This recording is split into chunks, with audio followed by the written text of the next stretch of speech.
KPU Kabupaten Bogor sudah menetapkan nomor urut pasangan calon Bupati Bogor dan Wakil Bupati Bogor yang digelar di Pesona Alam Kecamatan Cisarua, Kabupaten Bogor.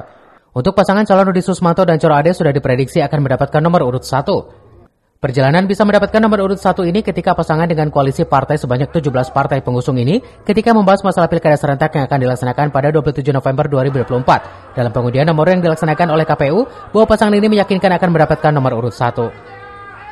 Bisa efektif mungkin, bisa efisien mungkin, kami coba bersosialisasi, bertemu, bertatap muka langsung dengan masyarakat, yang mana beberapa agenda kegiatan kami sedang disusun oleh tim koalisi.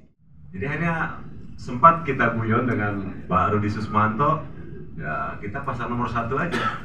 Maka saya tadi sampaikan di story IG saya, itu foto ya di saat hari jadi Bogor, terjadi Bogor, karena pertanyaan terkait dengan nomor 1. Pasangan ini dengan nomor 1 mereka siap memenangkan pilkada serentak yang akan dilaksanakan dalam waktu dekat. Bahkan pasangan Rudi dan Ade Jarot dengan segudang program yang sudah disiapkan.